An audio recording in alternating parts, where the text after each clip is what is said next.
Hi hello നമസ്കാരം. ഞാൻ ബവിത വിനോദ് കുമാർ, കണ്ണൂർ ജില്ലയിലെ പാനൂരിനടുത്ത് കല്ലിക്കണ്ടി എന്ന പ്രദേശത്ത് നിന്ന് വരുന്നത്. കലകളെ പ്രോത്സാഹിപ്പിക്കുന്ന സ്വന്തം നാടാണ് എൻ്റെ കല്ലിക്കണ്ടി എന്ന് പറയുന്നത്.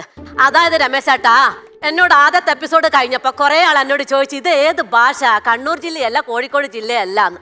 അതായത് ഉത്തമ അല്ല രമേശേട്ടാ, കല്ലിക്കണ്ടി പാലം, ചറ്റക്കണ്ടി പാലം, കല്ലിക്കണ്ടി ശ്രീകൃഷ്ണ ക്ഷേത്രം, ചറ്റക്കണ്ടി മടപ്പുര ക്ഷേത്രം, പിന്നെ കാവുക്കുന്നത്ത് മൊയിലോം ഭഗവത് ക്ഷേത്രത്തിൽ നിന്ന് 10ാം വളവിലോട്ട് അങ്ങോട്ട് നീങ്ങിയാൽ ഈ കുടിലിന്റെ മാണിക്യത്തിന്റെ വീടാണ് കേട്ട. ഞാൻ ഓരോരോ കണ്ടന്റ് കൊണ്ടുവന്നേരം രജി സാറ് പറയാ കൗണ്ടർ പോരാന്ന്. ഞാൻ അങ്ങനെയാ, ആവശ്യത്തിന് വരുമ്പോ കത്തൂല. അതായത് എൻ്റെ നാട്ടിലെ സ്ട്രീറ്റ് ലൈറ്റ് പോലെ രാത്രിയാണോട്ട് കത്തുകയില്ല, പകലാണെങ്കിൽ ഓഫ് ആകുകയില്ല. അതുപോലെ ഞാൻ ബികോം ഫസ്റ്റ് ക്ലാസ്സുകാരി ആണെങ്കിലോ എനിക്ക് തൊഴിലില്ല. വെറും ഏകദേശം 300 ഇന്റർവ്യൂകൾ അറ്റൻഡ് ചെയ്ത ഒരു ഭാഗ്യവതിയാണ് ഞാൻ കേട്ടാ.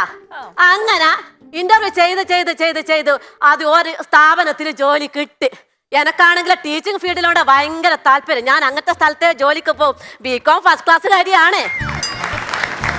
ഞാനൊരു സ്ഥാപനത്തിൽ ജോലി ചെയ്തോണ്ടിരിക്കും. ആടുള്ള സാറ് പറഞ്ഞ്, ബവിത ടീച്ചർ ഞാനൊന്ന് പുറത്തു പോയിട്ട് വരട്ടെ, വേഗം വരുമെന്ന് പറഞ്ഞു. ഉച്ചയ്ക്ക് ശേഷമല്ലേ ഭക്ഷണമെല്ലാം കഴിഞ്ഞാല് ഞമ്മക്കൊരു ഉറക്കെല്ലാം ഉണ്ടാവും. സാറ് പോകാൻ കാക്കുന്നേ ഉറങ്ങ. സാറ് AC ഓണാക്കിയിട്ടേനും പോയ 2 സ്റ്റാഫും കൂടി ഉണ്ടേനും. ഒരു ക്യാമറ കാണാത്ത സ്ഥലത്തും പോയിട്ട് ഉറങ്ങി, ഞാൻ ക്യാമറ കാണുന്ന സ്ഥലത്തും പോയിട്ട് ഉറങ്ങി. അങ്ങനെ ഉറങ്ങി നോക്കുമ്പോ എന്നോടങ്ങ് കൂർക്കം വലിച്ചങ്ങ് ഉറങ്ങിപ്പോയി. സാറ് വന്നപ്പോ എന്ത് പറയാനാ, കൂർക്കം വലിച്ച് ഉറങ്ങുന്ന ഭവിതേനെയാ കാണുന്നേ. Bhavitha, go to your houses. Don't repeat it. ഇങ്ങനെയാണോ ജോലി, ഉറങ്ങിയിട്ടാണോ ജോലി തീർക്കുന്നതെന്ന് ഞാനൊന്നങ്ങ് പേടിച്ചു പോയി. AC ഇട്ട കൊണ്ടല്ലേ ഞാൻ ഉറങ്ങിയതല്ലല്ലോ. അങ്ങനെ ഇംഗ്ലീഷ് ഭാഷയില്ലാത്ത എനിക്ക് മനസ്സിലായി. ഈ ഗെറ്റ് ഔട്ട് അടിച്ച് അവിടെ നിന്നും എൻ്റെ ജോലി പോയി. വളരെ സന്തോഷത്തോടു കൂടി ഞാൻ എൻ്റെ വീട്ടിലേക്ക് മടങ്ങി. പിന്നെയോ കർത്താവ് പറഞ്ഞിന് മുട്ടുവീൺ തുറക്കപ്പെടുന്നു. ഇതും ഇതിലപ്പുറവും ചാടിക്കടന്നവളാണ് KK ഭവിത. അങ്ങനെ വേറൊരു സ്ഥാപനത്തിൽ ഇന്റർവ്യൂവിന് പോയി. പെട്ടെന്ന് തന്നെ കിട്ടീനേട്ടാ, കുഴപ്പമില്ല, നല്ല ശമ്പളമൊക്കെ ഉണ്ട്.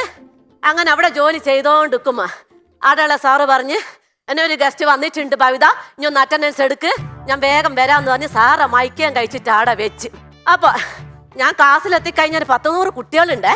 അവിടെ കഴിഞ്ഞ ഈ മൈക്ക കണ്ടപ്പോ എനിക്കൊരു വല്ലാണ്ടും എൻ്റെ അമ്മ, പാട്ടോ പാടണ്ടേ അറ്റൻഡൻസോ എടുക്കണ്ടേ എന്ന് ചോദിക്കുന്നു. ഈ പാട്ടില്ല മൈക്ക് കണ്ടാ പിന്നെ എനിക്ക് 2 പാട്ടങ്ങ് പാടണം.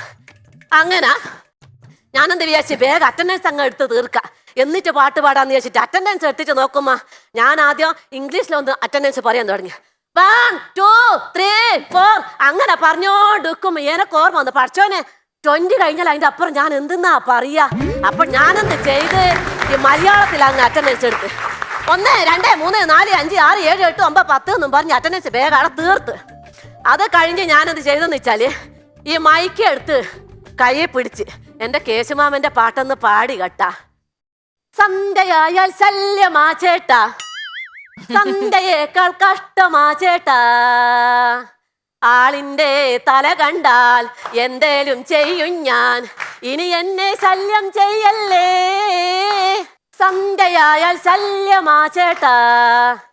ഇതും കേട്ടോണ്ട് മാഷ് വന്ന്, മാഷ് എന്നെ ഒരു നോട്ടേങ്ങ് നോക്കീന്.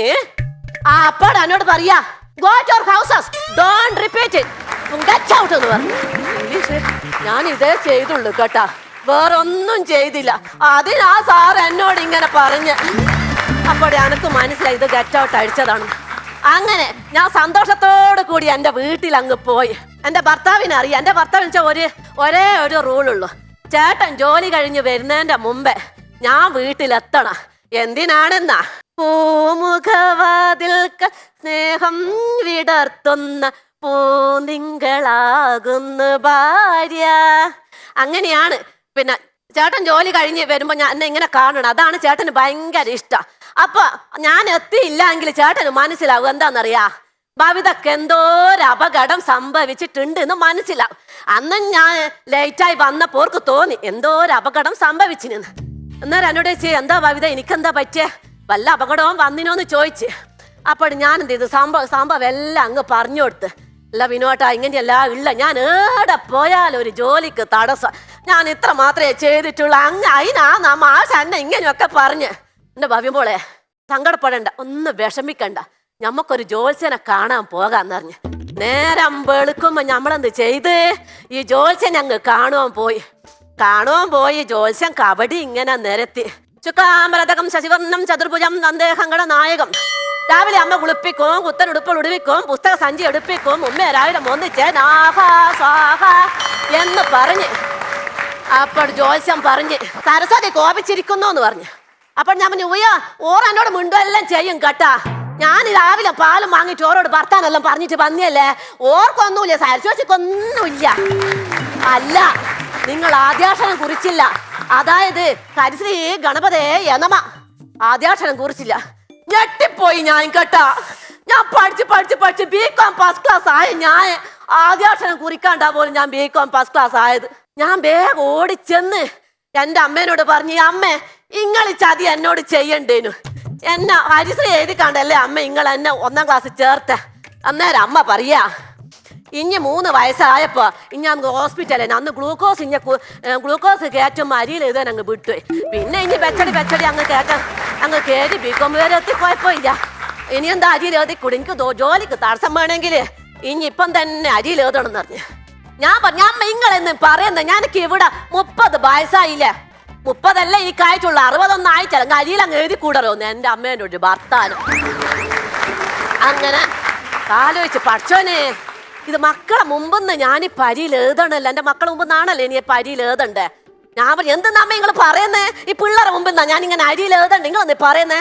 എനിക്ക് വേണമെങ്കിൽ എഴുതിയാൽ മതി, ഞാൻ എപ്പം പോയാലും ജോലിക്ക് തടസ്സമെന്ന് ഇങ്ങനെ പറഞ്ഞു. അങ്ങനെ നമ്മൾ വിചാരിച്ച് എന്തായാലും ഇനി അരിയിൽ എഴുതുവാൻ പോകാന്ന്, തടസ്സം അങ്ങ് മാറട്ടെ. അപ്പൊ സാധാരണ 3 വയസ്സിൽ അച്ഛൻ്റെയും അമ്മേനെ നടുവിൽ ഇരുന്നിട്ട് അല്ലെ മടിയിൽ ഇരുന്നിട്ടായിരിക്കും അരിയിൽ എഴുതുക. ഇത് 3നോട് പൂജയും കൂടിയും കൂട്ടി 30 വയസ്സിലാണ് ഞാനിവിടെ അരിയിൽ എഴുതുന്നത്. ഭർത്താവിൻ്റെ 2 മക്കളെ നടുവിൽ ഇരുന്നിട്ട് അരിയിൽ എഴുതിയ ഒരു ഭാഗവതിയാണ് ഈ ഭവിത കേക്ക്. അങ്ങനെ നമ്മൾ മൂകാംബിക ക്ഷേത്രത്തിൽ പോയി അരിയിൽ എഴുതാൻ ഇരുന്നേരെന്നും പറയണ്ട പഠിച്ചോനെ. ആടെ എത്തിയാരെ നമ്പൂരി പറയാ, ഓരോ 3 വയസ്സ് 4 വയസ്സുള്ള കുഞ്ഞുങ്ങളവിടെ ഇങ്ങനെ ഇരുന്ന കണ്ട. എനിക്കിവിടെ 30 വയസ്സായി പഠിച്ചോനെ. എല്ലാവരും മടിയിലിട്ട് നമ്പൂരിനെ മടിയിലിട്ടിച്ചിട്ടാ മക്കളെ ഈ അരിയിൽ എഴുതുന്നത്. എൻ്റെ മോളോട് പറഞ്ഞു, മോളെ ഞാനിപ്പോ ഈ നമ്പൂരിനെ മടിയിൽ എഴുതി ഇരുന്നിട്ടാണോ അരിയിൽ എഴുതണ്ടേ? അമ്മ സാരമില്ല അമ്മ, എന്താണ് അമ്മ അരിയിൽ എഴുതുന്ന് പറഞ്ഞു എന്നോട്. അപ്പോൾ നമ്പൂരി എന്നോട് പറയാ, ആ കുഞ്ഞിനെ ഇങ്ങ് എടുക്കുക, എൻ്റെ മടിയിലൊന്ന് വെക്കുക. ഞാൻ പിന്നെ അങ്ങ് പോട്, നിങ്ങളോട് പറഞ്ഞ കേട്ടില്ല, കുഞ്ഞിനെ എടുത്ത് ഇങ്ങോട്ട് വരുക. അപ്പോൾ എൻ്റെ ഭർത്താവ് പറഞ്ഞു, ഇതന്നെയാ കുഞ്ഞെന്ന് പറഞ്ഞു.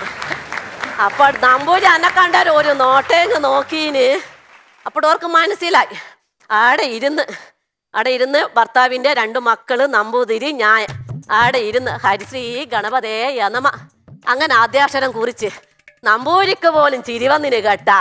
ഇനി ഏടെ കണ്ടാലും നമ്പൂരി എന്നെ മറക്കൂല. ഈ ഭവിതാക്കൊക്കെ എന്നെ Namboori മറക്കൂല.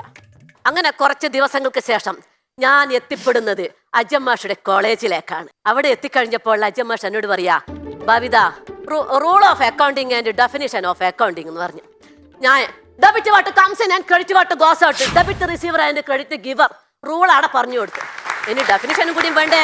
Accounting is the art of identify recording classify summarizing in significant manner in terms in money transaction and even which at part result thereof. രമേശേട്ടാ, എനിക്ക് എന്താ പറ്റിയ രമേശേട്ടാ? ബബിതയ്ക്കൊന്നും പറ്റിയില്ല. എനിക്കൊന്നും പറ്റിയില്ല അല്ലേ? എനിക്ക് തോന്നിയതായിരിക്കും എന്നാലേ. അപ്പോൾ അജമാഷ് പറഞ്ഞു, യു ആർ സെലക്റ്റഡ് എന്ന് അങ്ങ് പറഞ്ഞു. അങ്ങനെ അജമാഷ കോളേജില് ഞാനിപ്പം തുടർച്ചയായിട്ട് ഒരു ബുദ്ധിമുട്ടില്ലാണ്ട് ജോലിക്ക് പോന്ന്. പിന്നെ ആർക്കെങ്കിലും ജോലിക്ക് തടസ്സം ഉണ്ടെങ്കിൽ കേട്ടാ, ഹരിശ്രീ നേരത്തെ തന്നെ അങ്ങ് കുറിച്ചോളൂ. പിന്നെ ഭവിതനെ പോലെ 30-ാം വയസ്സിൽ അരിയിൽ എഴുതേണ്ട വരുവേ. ഇതോടുകൂടി എൻ്റെ ഫണ്ട്സ് ഇവിടെ അവസാനിക്കുന്നു. അടുത്ത എപ്പിസോഡ് കാണും വരെ sweet dreams and good night. Thank you.